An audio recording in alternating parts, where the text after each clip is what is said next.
everybody, my name is Erica and I am here with Daniela. Julian. Jonathan. And today we're going to talk about our recommendations for traveling to amazing places in Colombia. Actually, we made a travel guide for Alexis, our friend from Indiana, who is visiting Colombia for a couple of months. There are many places to show you. The places that we have chosen are the ones that are most beautiful for us.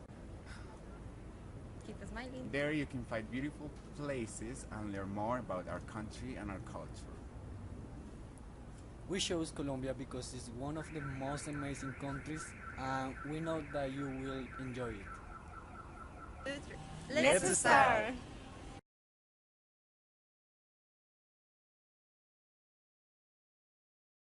Colombia is famous for its coffee, but nowhere it is prized being more important than in the departments of Caldas, Risaralda and Quindío, which together make up the heart of the zona cafetera, also called the Eje Cafetero or coffee axis. Here you will find jeeps packed with coffee pickers, poncho-wearing citizens, and of course, endless cups of piping hot coffee.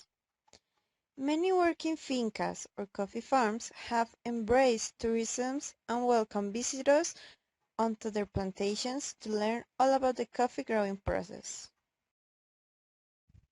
One of the most amazing national parks in Colombia is Parque Nacional Natural Los Nevados. Its varied altitude range encompasses everything from humid cloud forest and páramo, high mountain plains, to glaciers on the highest peaks. The main peaks from north to south are El Ruiz, El Cisne, Santa Isabel, El Quindío, and El Tolima. Here you can see two of them. The best months to see snow in Los Nevados are October and November and from March to May. Outside of those months, you are more likely to get the dry, windy conditions for trekking and clear views.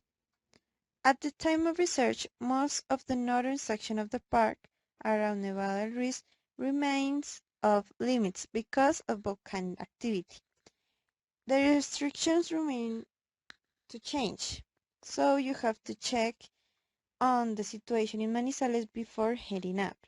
Outside of Armenia, you will find one of the most charming and colorful pueblos in the region, and that is Salento. You can enjoy fresh food and coffee. It's a great place to set out on a coffee farm tour in order to better understand where the product comes from. The real highlight of Salento is the Cocora Valley, located a short jeep ride outside of town. In the Valle de Cocora you will find the famous wax palms. The wax palm is Colombia's national tree, and it grows to 100 to 200 feet. These palm trees are the tallest in the world, and they are truly something spectacular to see as they rise abruptly above from the green fields. After the trip to one of these places, you can then go to the hot springs like Santa Rosa de Cabal or San Vicente. They have waterfalls, and you can stay there for the night, or you can pay just the day pass. Now coming closer to Bogota, you can find El Parque Nacional Natural Chingaza. It's one of the biggest natural reserves in Colombia, with exuberant nature and breathtaking views. You can admire the natural richness of the park and its more than 1,000 plant species and 187 species of birds, and learn about the Páramo ecosystem and its relevance in the global water system. Now, I'll talk about Caño Cristal. Caño Cristales is a wonderful place located at the Meta department in the National Natural Park Serranía de la Macarena. It's known as the most beautiful river in the world for its delightful colors produced by an endemic pink algae. In Caño Cristales, environmental elements from the Orinoquia, the Amazonia, and the Andes come together. All of them conform such a special refuge for wildlife and endemic species like Orinoco cockatrice. You can visit the river between June and November as long as that is the rainfall period and therefore the algae blossoms creating a spectacular scenery. You can get there by plane or taking a bus, for it's common for tourists to take the plane for enjoying the view of the national park. There are always recommendations for every trip you do. As an important one, you should know that it's prohibited to use sunscreen or any other screen products since the river ecosystem is so delicate and unique. Besides, the maximum amount of people who can visit the river is around 10 per day. So be careful to book on time and with a certified company. Now, I will talk about another wonderful place called Islas del Rosario, located at the Caribbean Sea in Colombia. There you could do some interesting activities like kayak, scuba diving, and another nautic sports. The park consists of different marine ecosystems like coral reefs or mangrove, where you can enjoy your trip. Any time of the year is good to visit it. You have to know that between September and November are the rainfall periods.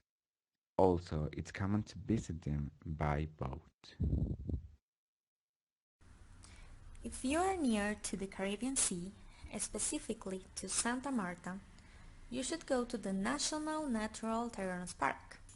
You can stay there 1 day, 2 days, 3 or even 4 or 5 days. It depends on your schedule and the desire to know new places that you have. There you will find some of the most beautiful beaches in Colombia. However, you need to be prepared for a long walk. It takes about 1 hour and a half, 2, 3, 4 or even 5 hours to get in the beaches. If you are in the principal entrance called El Zaino, the first beach that you will find and where you will be able to swim is La Piscina. There are some amazing animals in their wild environment. For me, the most beautiful beach in the park is the next one, and it is called Cabo de San Juan. It takes about 2 hours or 2 hours and a half, it depends on the person, to get from the entrance to Cabo de San Juan. There you will find some animals like different kind of fish, crabs, iguanas, monkeys or even alligators. They are free and very close to people. So if one of them want to eat people, they can do it. Thank God, it seems that they don't like it. Moreover, in the park you can find attractions like a snorkel, where you will be able to see precious and colorful fish, and other attractions like Pueblito, where you will find native people and you will learn from the culture. Other place near to Santa Marta is Lost City. It is called the Colombian Machu Picchu. Going there, it's a little difficult because it takes about 3 or 4 days by walking. Moreover, it could be a little expensive. It costs about 1 million or 1.5 million of Colombian pesos. And the tour includes food, water, places to sleep. They can even help you to take your things, but you have to walk anyway. However, people say that went there is an incredible experience and it's absolutely worth it. Returning to the center of the country, there is an amazing town close to Medellin. It takes about 1 hour and a half to get from Medellin to Guatapé by bus or car, and it is not so expensive because the bus ticket costs about 17,000 pesos. Guatapé is a beautiful, colorful town. There are so many attractions like La Piedra del Peñol. There you must climb like 1,000 stairs. Another attractions is the Reservoir or Guatapé. You will be delighted with those incredible landscapes, food, weather, and everything. You could even row a boat on the reservoir and have a connection with nature. I'm going to talk about places with beautiful landscapes and extreme sports. The first place, halfway between San Gil and Bucaramanga, is the spectacular canyon of Rio Chicamocha, an arid landscape of majestic mountains standing well over the cappuccino-colored riverway down below.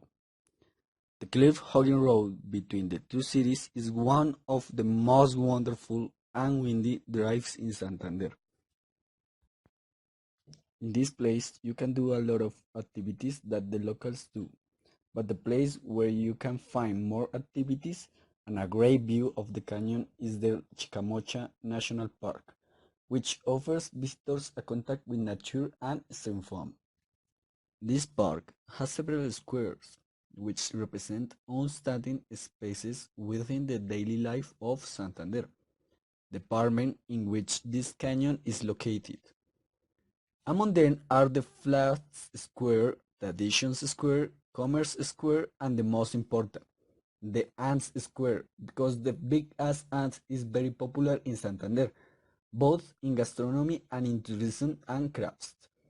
But the most famous place is the Monument to Santanderianidad, a work of art that alludes to the revolution of the community members.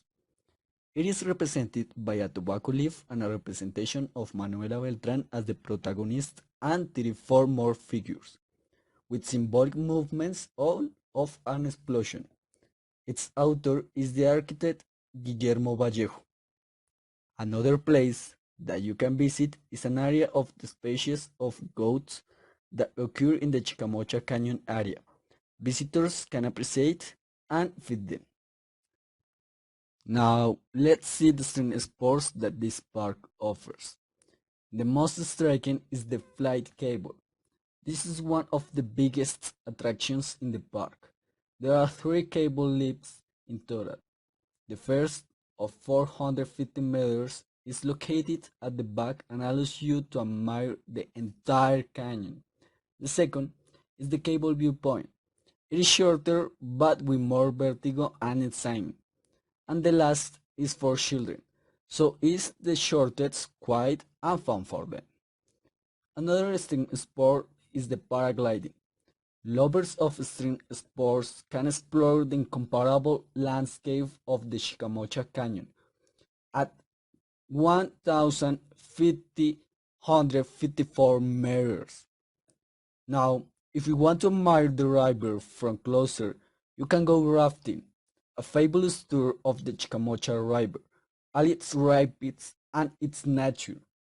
And the last one is boogies, a track of 1 kilometer to travel for those who are inclined for speed and emotion.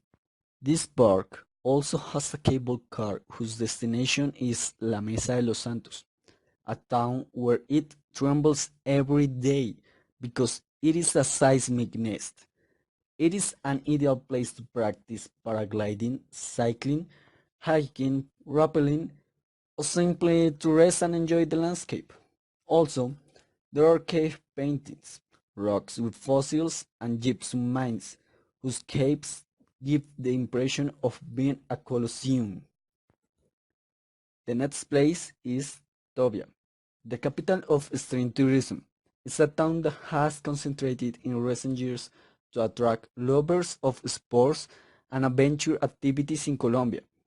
With its average temperature of 28 degrees and its natural landscapes, make Tovia an excellent setting to activate adrenaline. There are many kinds of extreme sports which characterize the elements water, earth, and air. For those who like water stream sports, there are sports like apnea that consist in a voluntary suspension of breathing in water while traveling long distance, diving, rafting, canyoning, and torrentism. For lovers of earth extreme sports, Toby has sports like hiking and trekking.